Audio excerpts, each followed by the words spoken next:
The Shep Naz Podcast begins now. Welcome to the Shep Naz Podcast. I'm Joe, and I'm your host today. And today we are looking at praying the 21 greatest promises in the Bible. And since it's Wednesday, I thought, it would be great to either have Pastor Zach or Noah in with us on Wednesdays. Joe. Just because, I'm a little sentimental about Worship Wednesdays. This is our day. But we're taking a break from the Worship Wednesday we did it during Advent and now during our 21 days. Some Wednesday, it's coming back.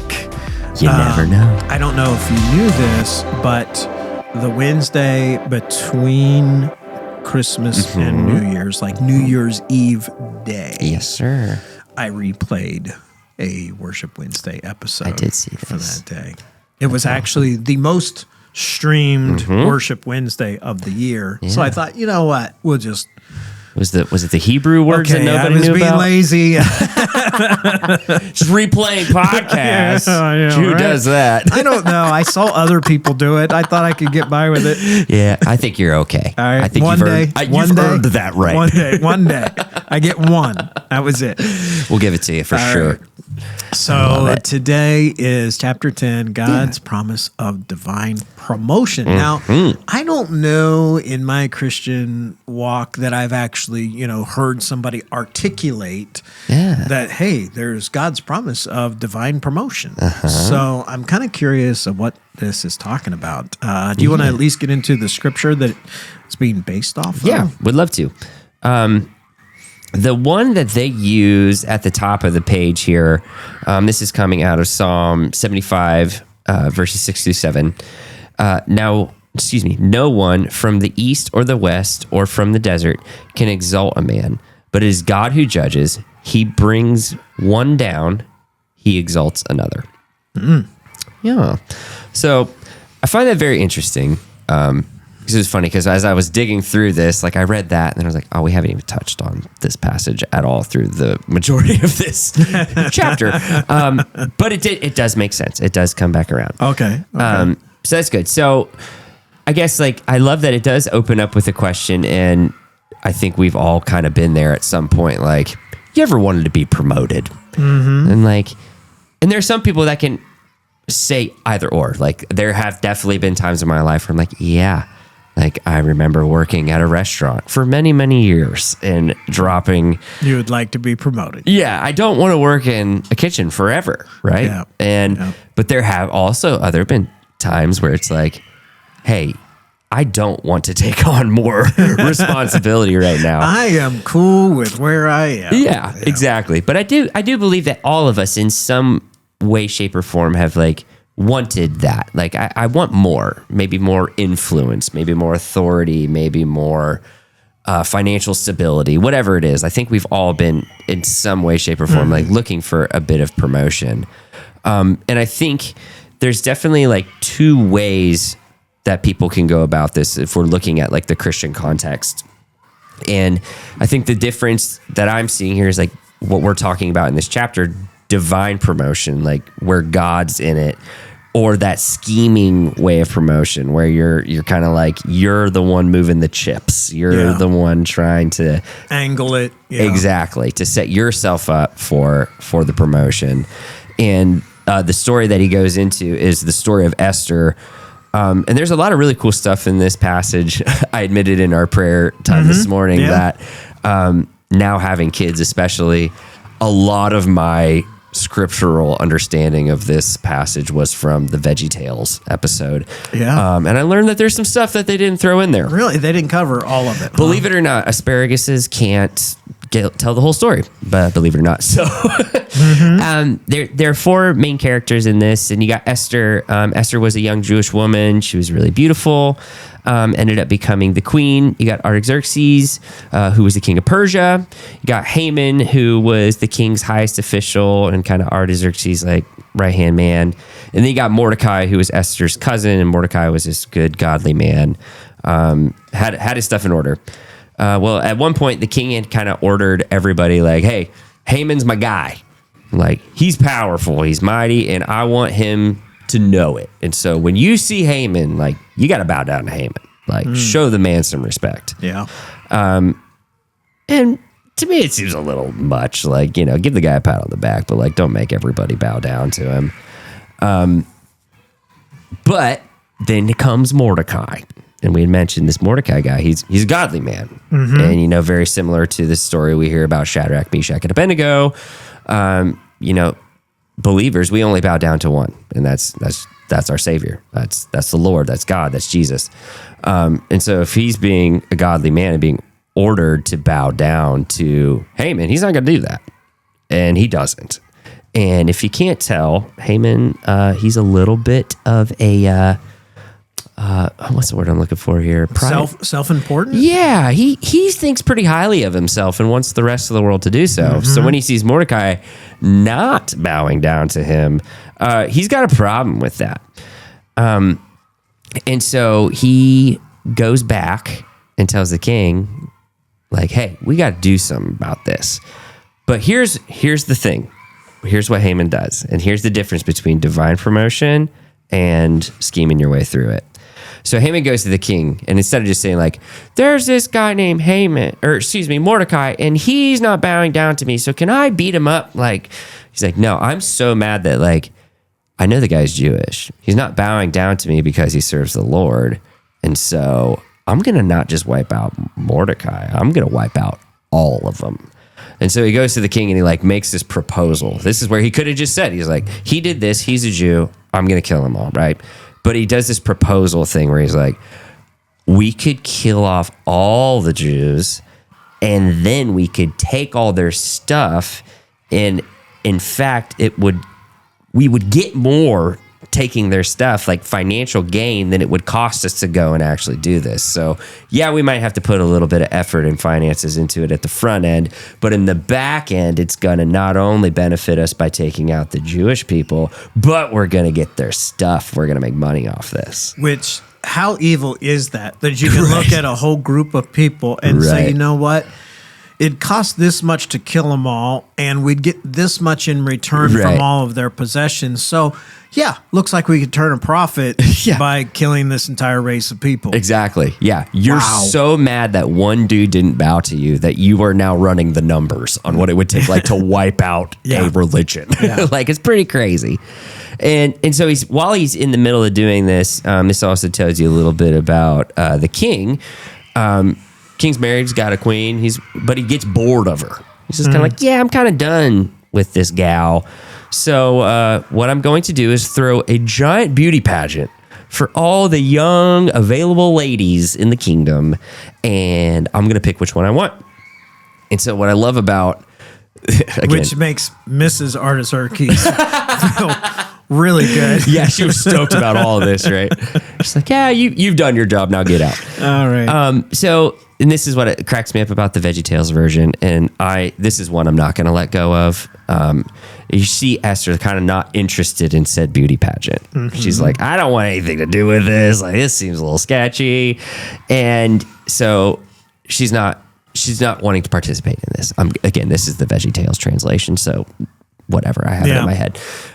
But she still gets called out like, hey, you're single and available. I think it was a P, one of the French P's. You come here. Very well, good. Thank you. I've been practicing. And so he calls her out. That was actually pretty spot on. I'm not going to lie. So he calls her out. She gets picked. So now she's queen, right? Whether she likes it or not, like, she's queen. Mordecai comes to her. He finds out what's going on. Like, all this is playing out. And so Esther's in this unique position. And here's what's cool about Esther, right? Like, she gets picked for her beauty because that's all that the king was looking for. But what's cool about Esther is not only is she beautiful, but she is wise and godly. And so where she could have just gone in, she now finds out, Mordecai comes to her and is like, yo, did you hear what's happening? Like, some stuff is going down and Haman is planning on taking all of us out, like everybody. You need to do something about this. And so, in theory, if that were me, I'd probably panic and be like, hey, I'm a Jew. Please don't kill us because I'm one of those. She could have done that. But there was a lot of nuance to it, right? So again, you're looking at cultural stuff and the time and just the way things played out back then. Like you couldn't just run up to a king, even if you were married to him. Like you couldn't just bust through the door. It's not like our marriages today, where when I walk in the door, my wife's like, "Dude, I told you to do the dishes. You didn't do the dishes," and I'm the one still in trouble. So she's kind of afraid. Like, hey, I don't even know if I can go to the king and say hi, let alone let him know that I'm Jewish and all my people are about to get wiped out. And by the way, that dude who didn't bow down to Haman, that's my cousin. There's a lot of little detail and nuances to it. And so Esther hatches this plan. She uses her intelligence, right? And so she's like, what if I go to and invite my husband to dinner, and I'll ask Haman to be there, and we'll kind of play this out, right? And so she gets ready to do this plan, but here's something I highlighted that I absolutely love, and I'm kind of skipping around a little bit, but that's all right. Something I did not catch in the passage, and they did not mention in the VeggieTales version, is that before this happens, Esther goes to Mordecai and she goes, hey, I want you to go tell all of the rest of the Jews, like, to start praying and start fasting now.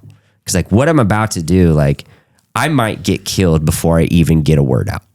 Like, me walking through the door to talk to the king could be the end of all of this. Mm-hmm. And so we need to pray. We need to fast. And I don't want to just be the only one praying. Like, we all need to gather around this. And that's something God wrecked me with today, is how many times have I said, like, oh, there's a problem in my life. I need to pray. I need to fast. And I don't ever go out to my brothers and sisters and say, like, hey, I'm going through this. I want you to come alongside me. So that's something beautiful that Esther does. Yeah. She should go to Mordecai, like, hey, we got a plan. We're going for it, but we all need to pray and fast. So she does. Mordecai goes out and they're all praying and fasting. And by the grace of God, she goes to the king, and he is not only gracious to her, but excited to see her. You know, just a little side shoot here. Yeah. One of the things we talk about here at the church mission statement of helping people take their next steps toward Jesus, this is one of those kind of images of that, where Right. she was realizing, Esther was realizing, like, look, I'm going into the room, mm-hmm. but I'm really just the representative of all of us going into the room. Yep. And, like, we're all in this together. We're going to pray and fast. Yep. Yes, I'll be the one walking through the door, but it's only because all of us together are praying and fasting together to do this. Right. And she recognized at that moment that it wasn't about her. Yep. This is about what God could do through her in this moment, as everyone else is supporting in prayer and fasting. Yep, exactly. And I mean, that's the first piece you see in this of that divine promotion, right? Is she, in my head, again, VeggieTales, but in my head, like, she doesn't even want to be a part of this, right? Mm-hmm. She gets picked by the king, and some could look at that as the bad thing, right? But God's like, no, I'm promoting you to queen. Yeah. Like you just went from a nobody to a queen overnight. It's a pretty big promotion that you didn't sign up for, which put her in this position to be able to not just help out Mordecai, but all of the Jews at the time. And so she hatches this plan. She goes, hey, I just want to celebrate you. I want to have a dinner. Like, let's go have a dinner together. Invite Haman. Like, you two come. I'm going to put on this big dinner, and it's going to be great. So they have this dinner, and again, in her divine wisdom and in God's timing, which we'll talk about here in a minute, she could have done it there, but she listened and was led by the Lord to be like, wait, not yet. Do one more dinner. So they say that it goes well, right? The dinner goes well. She's like, you know what? Come back tomorrow. I'm going to do another one. Like, this is awesome. And so Haman goes off. He's thinking, oh man, I got invited to the dinner that the queen put on for the king. You know, I'm a big shot. Yeah, yeah. And so while this is all going on, you have three different things playing out, right? Esther's setting up to present this situation to the king. You got Haman over here preparing to ask to pull the trigger on like, hey, like I'm going to do this, to the point where it says he had even started building gallows because he's so confident and arrogant in himself that like, oh, the king's already let people bow down to me. Now I know that if they don't bow down to me, I can kill them. So as soon as he gives me the green light, I already got the gallows built. So tomorrow at dinner, I'm going to ask. But then you got the king. There's a third one. It says the king couldn't sleep that night. He was having a hard time sleeping, which I relate to on a spiritual level. But unfortunately, I don't have the exact situation he did, where he had somebody come and read his minutes, essentially, like taking down, like, what has happened in my life recently? Like, read to me my own story. Yeah.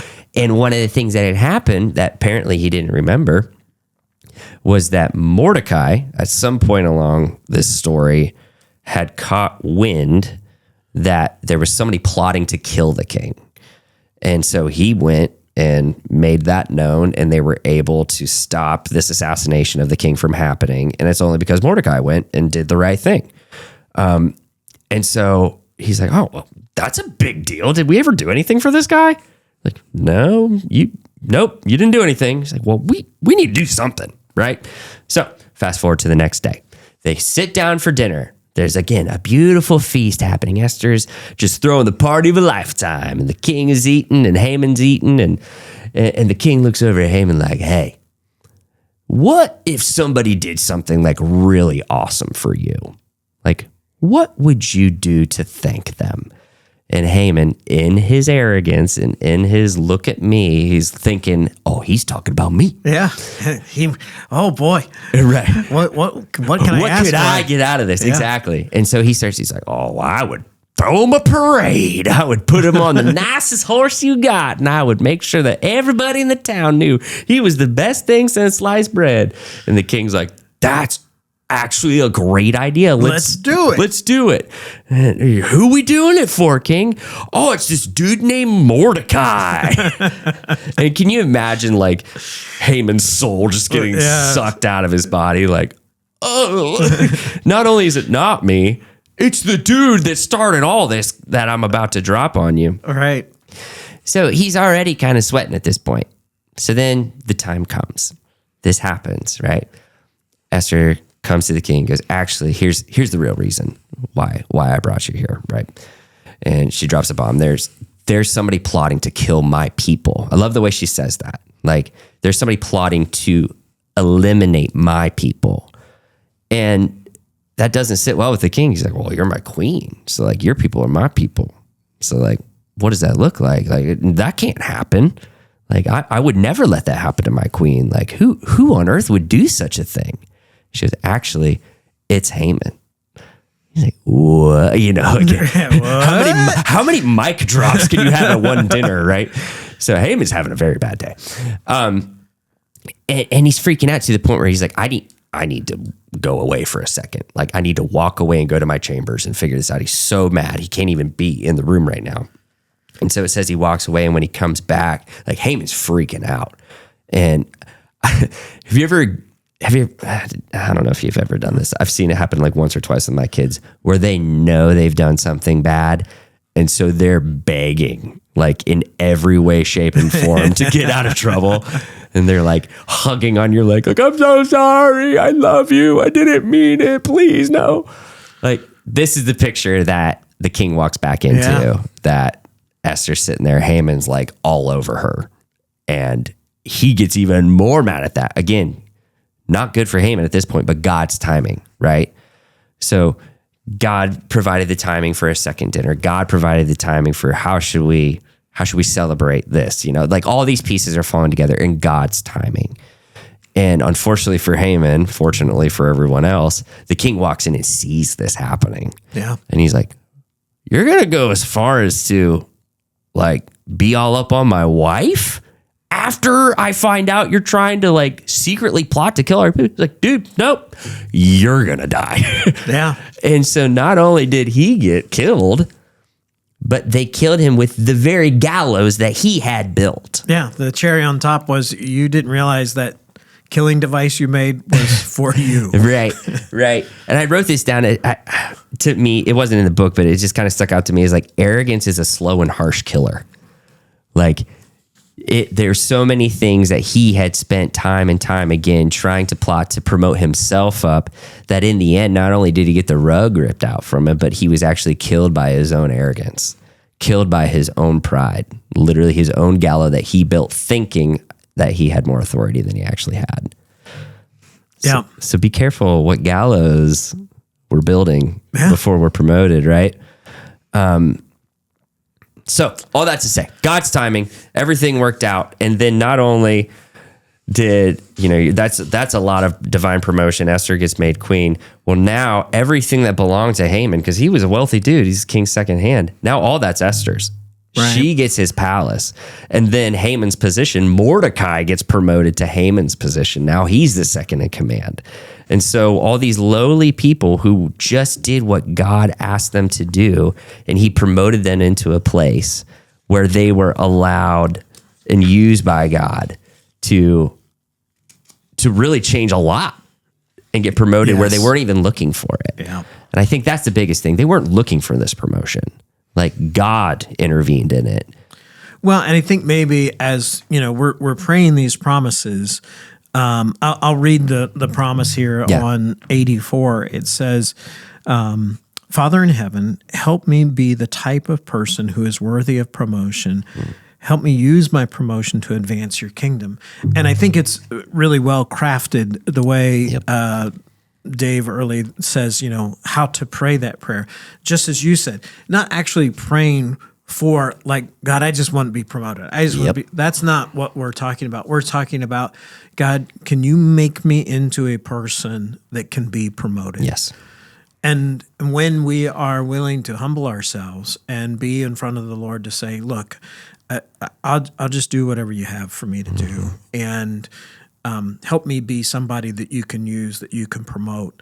Yeah. And you see that played out in these lives where Esther is calling on the community to come alongside. And it wasn't about, hey, help me become something great in this kingdom. Right. It was help me to be used by God to be able to help our people. Yep. And it's just a different focus when we're talking about divine promotion versus maybe what we would consider secular promotion. 100%. Like I was trying to think of somebody who we might know in the sphere of this podcast who would be a good example. And I'm not saying this to give him a big head, but like I look at our pastor, Rob. He's one of those guys that he's an excellent leader, and it's not just because of his degrees or like he's not looking for badges on his pelt, right? But when I walk in on a Sunday morning and we're doing rehearsal and I see our lead pastor of a pretty significant church that's doing pretty significant ministry with a vacuum sweeping under the chairs, like that to me is what I see in this, living a life that God can promote someone. And if he's not doing that, he's straightening the chairs exactly. or trying to get the HVAC running before service starts. Right. Exactly. So many times we think promotion, it's okay, what accolades do I have? What degrees do I have? What letters behind my name and my signature can I put? Like that's my promotion. No, it's what we're talking about here is, are you living a life where God says, I can use you. I can use you in bigger and better ways. It might not be with a doctorate behind your name, but you have lived a humble life and a servanthood life where you haven't asked for anything. You haven't acted like you deserved anything. You have just lived a life that says, God, I'm here. Use me how you want. And he looks at you and says, yeah, you've earned this. And so now I can promote you because of the humble, obedient life that you've lived. So maybe that's something for all of us to think about today. Amen. Well, we hope that you bring this into your prayer life today about God making you into someone that he can promote for his cause, not our own. You can also check out everything that's going on at the church by going to shepnaz.org. Follow us on Facebook, Instagram, and YouTube. And if anything we've said reaches your heart, feel free to reach out to us by emailing podcast@shepnaz.org For Pastor Zach, I'm Joe. Have a great day. This podcast is a production of the Shepherd Church of the Nazarene, Gahanna, Ohio. Email to podcast@shepnaz.org and let us know what you think.